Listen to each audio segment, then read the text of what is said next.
I came back home and I was like कि boss I really need to pull up my socks because जैसे इन्होंने कहा कि that मुझे मेरी लाइनें पता होनी चाहिए, इनको मेरी लाइनें भी पता। Hello everyone, welcome back to chai and lots of बातें। सो आज हम बात करने वाले हैं द न्यूली लॉन्च नेपो की शनाया कपूर और उनकी डेब्यू मूवी आंखों की गुस्ताखियाँ के बारे में। अभी तक तो सभी को पता चल ही गया होगा कि इस मूवी में शनाया के ऑपोजिट लीड रोल में है विक्रांत मासी, जो बहुत ही एक आउटस्टैंडिंग एक्टर है, और कैसे इन्होंने अपनी जर्नी इस फिल्म इंडस्ट्री में एज एन आउटसाइडर स्टार्ट किया था।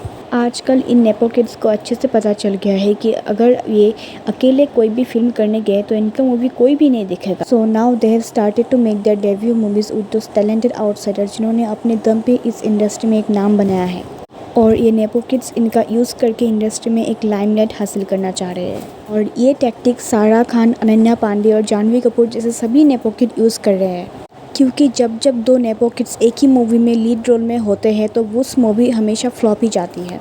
और इसी बात से सभी नेपो किड्स और उनके पेरेंट्स डरे हुए हैं, क्योंकि उनको भी अच्छे से पता है कि उनसे तो एक्टिंग हो नहीं पाएगी। तो now they are desperately making films only with the actors who came from the outside world, which is so funny because एक वक्त था जब इन्हीं इंडस्ट्री के लोग आउटसाइड एक्टर्स को मूवीज़ नहीं देते थे। अभी इन्हीं आउटसाइड एक्टर्स के बिना इनकी मूवी नहीं चलती है। When I came into this industry and I realized कि ये तो स्कूल की तरह ही है, बाहर वाले को आसानी से एक्सेप्ट नहीं करते ये लोग, इनको बड़ा प्रॉब्लम होता है कि तुम कहाँ कैसे गए अंदर, यू नो।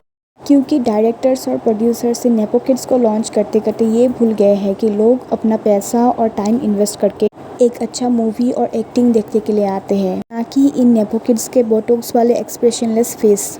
भी शनाया और विक्रांत अपनी इस मूवी को प्रमोट करने के लिए जो इंटरव्यूज़ दे रहे हैं, वहाँ पे ये क्लियरली पता चल रहा है कि Shanaya is highly trained about how to talk and what to talk in the interviews. जैसे कि एक ही आंसर को बार बार रिपीट करना, और जब वो किसी आंसर में विक्रांत को मेंशन करती है एज ए को एक्टर, तब विक्रांत की तरफ ना देखना, विच इज़ सो अननेचुरल। बिकॉज जब आप किसी के बारे में बोल रहे हो और वो इंसान आपके सामने ही हो तो आप एक बार तो उसकी तरफ देखोगे ही ना। पर शनाया अपने आंसर्स के थ्रू खुद को हम्बल दिखाने में ज़्यादा बिजी हो रही थी। उससे पता चलता है कि शनाया पूरी की पूरी ट्रेनिंग लेके और फुल रट्टा मार के इंटरव्यूज़ दे रही है, एंड ये सेम पैटर्न आपको सभी इंटरव्यूज़ में देखने को मिलेगा।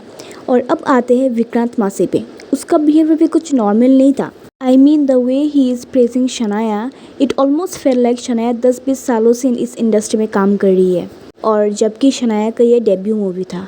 और इसी बात को हम बाकी सारी फिल्मों से भी कंपेयर कर सकते हैं जो विक्रांत मासी में दूसरे एक्टर्स के साथ किया है। वहाँ पे तो विक्रांत ने किसी की भी एक्टिंग को इतना ज़्यादा और खुल के प्रेज नहीं किया कभी भी।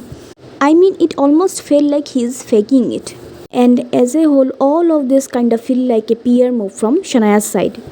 और कहीं ना कहीं विक्रांत का भी एक डर होगा, क्योंकि उसे भी पता है कि आजकल नेपो किड्स की फिल्में कोई भी नहीं देखता है।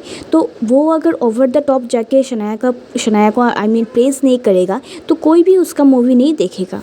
वन मोर थिंग, शनाया जो इंटरव्यूज़ में अपने आप को दूसरे नेपो किड्स के साथ कंपेयर करके अपने स्ट्रगल को रियल दिखाने का कोशिश कर रही है, this is also unacceptable. Because Shanaya इस इंडस्ट्री में डेब्यू करने से 3-4 साल पहले से ही back to back brand deals कर रही है, ब्रांड शूटिंग कर रही है, मैगजीन शूटिंग कर रही है। और वो किस लिए? वो इसलिए बिकॉज वो संजय कपूर जैसे एक्टर और माहिब कपूर की बेटी है, जिन्होंने fabulous lives of Bollywood vibes और द ट्रेटर्स जैसे रियलिटी शोज़ भी किए हैं। और ये दोनों इस इंडस्ट्री से बहुत पहले से ही जुड़े हुए हैं, और अपनी बेटी को रेलिवेंट बनाने के लिए इस इंडस्ट्री में उसको एक्टिंग क्लासेस से ज़्यादा बोटॉक्स और फिलर्स का यूज़ करवाया है, और विक्रांत जैसे एक्टर्स का सहारा लिया है। और इन सब को सही दिखाने के लिए एक स्ट्रॉन्ग PR टीम तो है ही उनके पास। So that's all about Shanaya Kapoor and her first movie. आपको ये वीडियो देखकर कैसा लगा प्लीज़ कमेंट सेक्शन पर बताइएगा। Thank you.